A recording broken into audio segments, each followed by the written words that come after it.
Welcome back. This is the second tutorial in the AnthroxQuest tutorial series.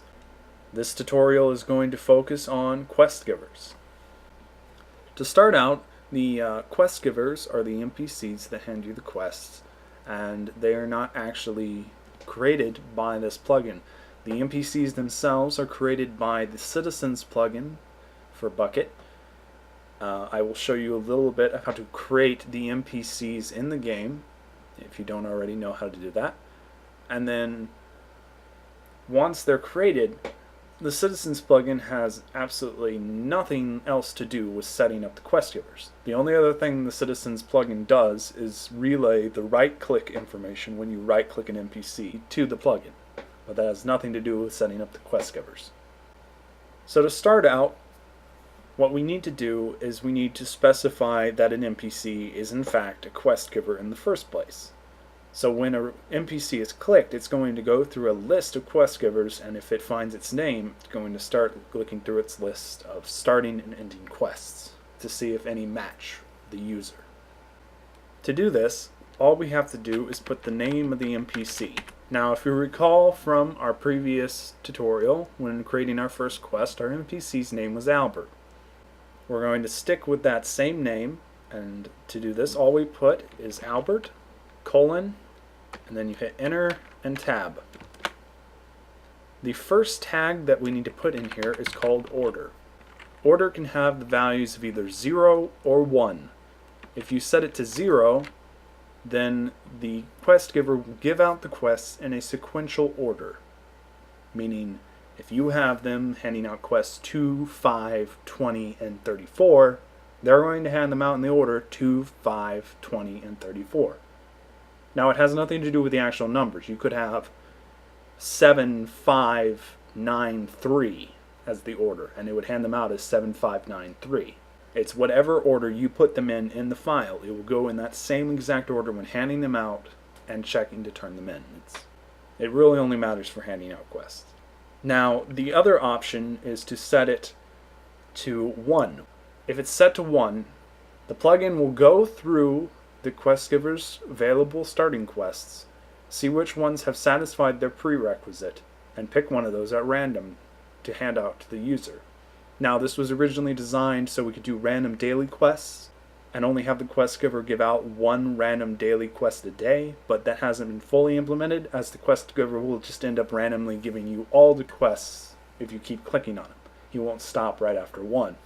So that's still partially unimplemented. So most of your NPCs you're going to do are going to be sequential.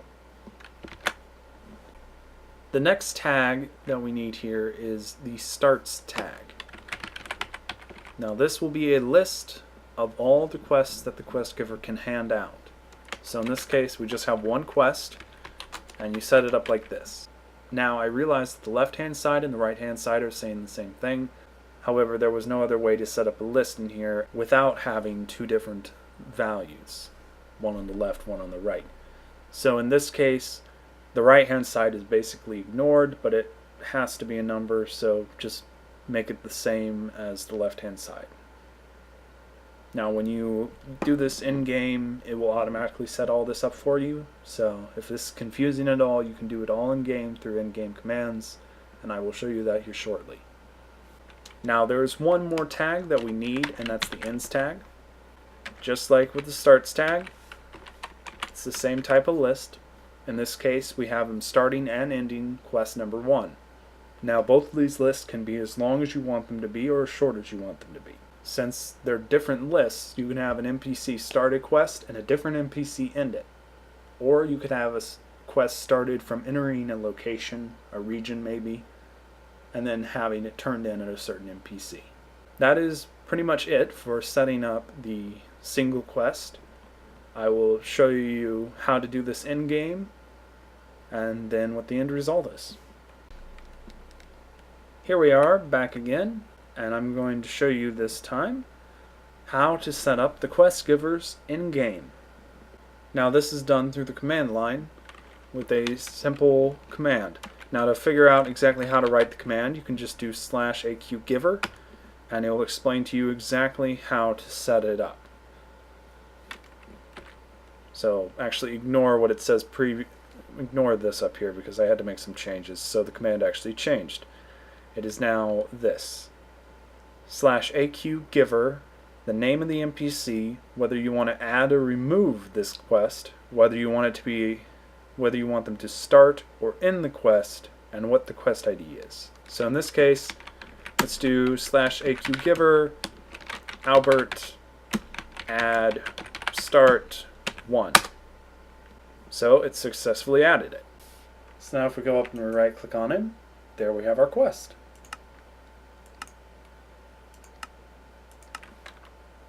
Now once we have the quest and we accept it here, I'm just going to go ahead and off camera complete this quest. So here we're back and we've completed the quest. As you can see here, it's complete.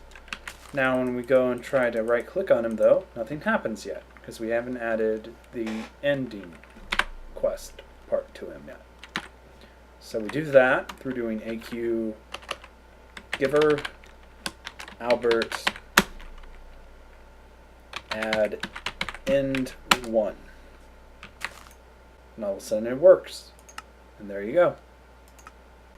Now the last part of this tutorial is how to add an NPC using citizens. So I've gone ahead and I've removed Albert from our world. Now what you want to do is stand where you want him to be, and whatever way you're facing is how he'll initially face. You do /NPC create and then the name. So in this case, Albert. And boom, you have an NPC named Albert. Now if you wanted to delete him, you simply right click him till it says you've selected Albert, then you do /NPC remove. So let's just real quick put him back again. And the really cool thing is the plugin AnthroxQuest is not dependent on the NPC actually being here. If he's removed, the quests don't get removed or anything. If we go up and we right click him, boom, we have our quest. Simple as that. And that is all there is to setting up NPCs. The next tutorial will be on setting up a chain of quests and setting up their prereqs and everything.